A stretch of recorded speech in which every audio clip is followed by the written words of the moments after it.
We're going to show you, after months of preparation, Tia's Montessori area. Okay, so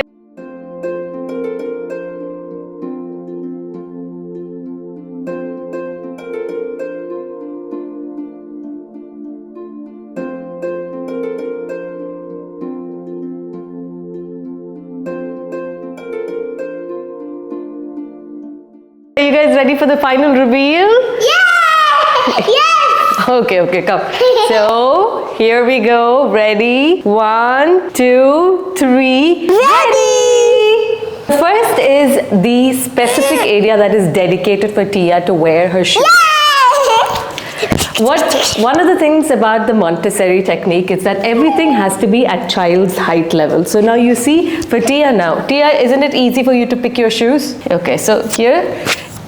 Yeah, so now Tia will be able to put her own shoes as well. So why I've put a doormat in here is to show that this is a dedicated space for the child, so that in their brain they understand that this is the only space you can put your shoes in, and this is where you have to come, sit down and put it on. Mom. What Montessori technique wants kids to do is that they should be able to do things themselves. Even if there is a little bit of struggle initially, they would be able to do it themselves. Like what's happening right now. I've got the best muse, don't I? And when you put a plant over there also, it's just adding to the element that it makes it beautiful, and also makes sure that they understand that this is a space dedicated for shoes. Shoes. Yeah. Mom, Tia still puts his shoes. Good job, honey. Like this? Yeah. Thank you. See, like this, but no.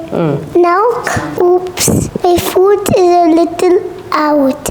Oh, this is the big one and this is the big one. Okay, let's put it again. It's not correct. No, okay, that's okay. But you see, Tia is able to understand this because Tia struggled to put it herself. If Mama was helping Tia, would Tia have understood that you put the shoe wrongly?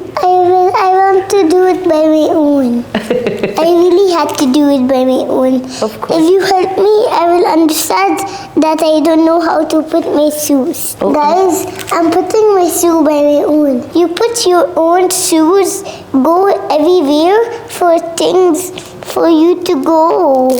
Have it, enjoy.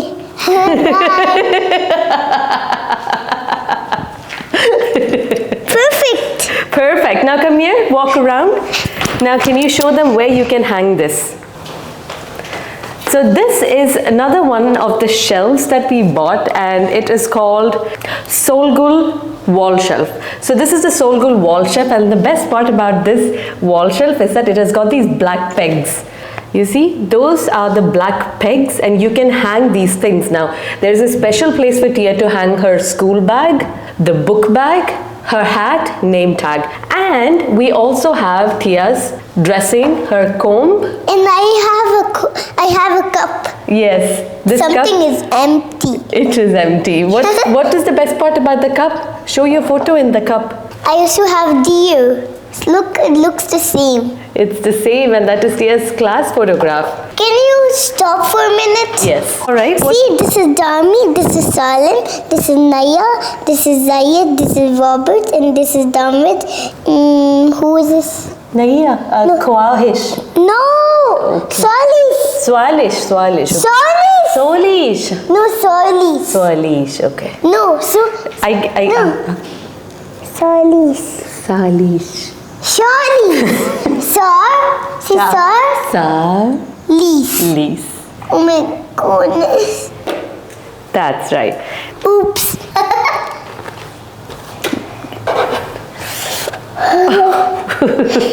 So this is the mirror that I bought, and it's also from IKEA. A lot of the things that you see And in it's here, from IKEA, guys. it's all from IKEA. I bought it from IKEA. That's the Blodlin mirror, and it's just for 15 dirhams. You get 4 of these squares, and you can stick it on the wall. So there's Guys. no drilling or anything required. Guys, these are 15 minutes. That's right. The idea is that you stick everything at the baby's height, so that it's Yes. very easy for them to reach. You can reach everything, right? You can pick everything yourself. Yeah.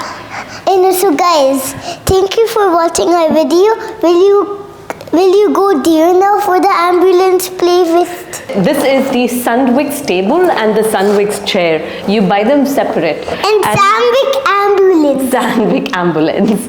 I also bought this rug that you can put down there so that it's much more comfortable for them to put their feet and then sit there and do their work. When Tia wants to do some art and craft work, I have also put them all into these boxes that she can see. When I first took these colors, I put them inside a closed box. That time she did not take it and use it. But when I put it out on display, this was just lying around here. And you get to buy this as well from IKEA. It's very cheap. It's just 5 dirhams or something. You buy it, you put all of this in a place that is visible to them. They would be able to pick it up and use it. Guys, do you like my video?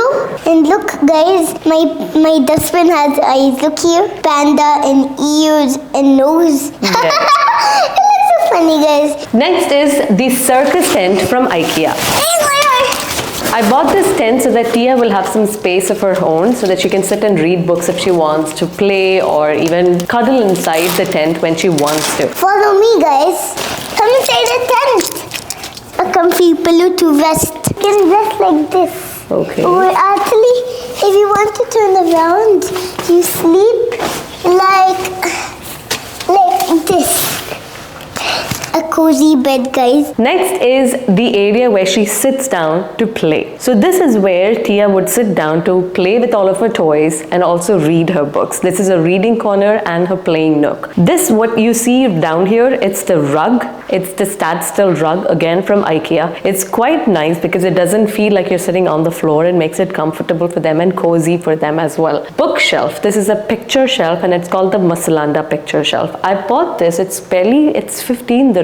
I guess that's how much the cost was. I'm going to put everything in the link in the description below so you can buy it yourself. Now, the idea about having a picture shelf is that every single book that you put in here, the front cover has to be visible for the kids. So the whole principle of Montessori is that you're going to give your child the idea or a perspective of choice. And choice doesn't mean you give them hundreds of choices. So in here, even if you have just 2 books, you're making them think that they have a choice and they have to choose between 1 or 2. So it's making them getting the practice of being an adult and make sure that the front cover is visible. This shelf that you see here is also from IKEA and it's the Trofast shelf. So you buy this shelf separate and then you buy these storage boxes separate. What I did was I bought a combination of 5 of the small storage boxes and then 2 of the big ones. When having a shelf for the kids to pick their toys from, the only point you have to keep in mind is that they should be able to see what they're picking. And the second thing is that there should only be 1 toy in 1 area. This box consists only of Legos.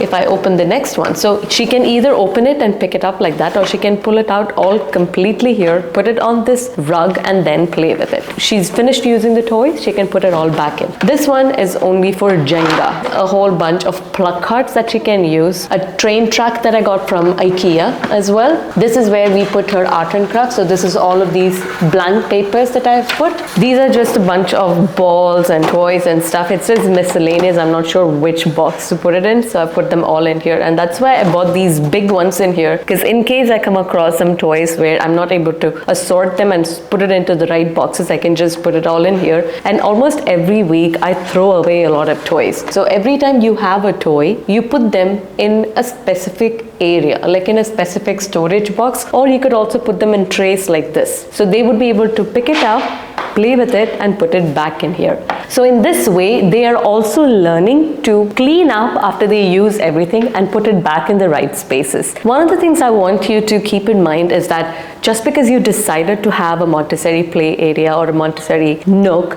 don't try to think that you need to buy everything that they show on the YouTube videos or in Pinterest. Just buy things that make sense to you and that fits within your budget. Everything that I bought in here costed me just 730 dirhams. That's all it costed. One of the misconceptions that I had is that after I finished 1 or 2 years of hers, I did hear about Montessori a lot, but then I felt that okay, now it's already too late. Maybe there's no point in me investing in all of these things.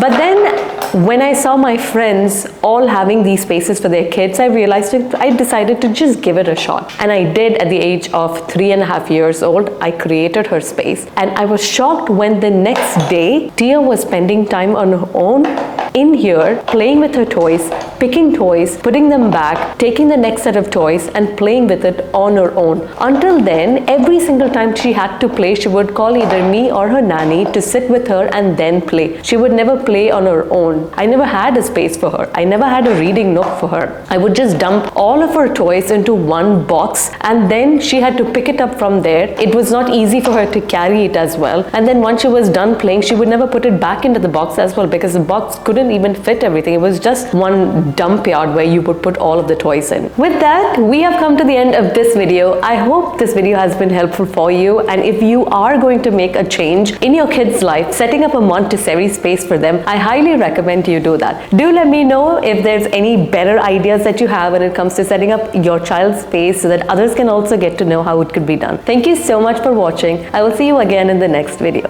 Bye!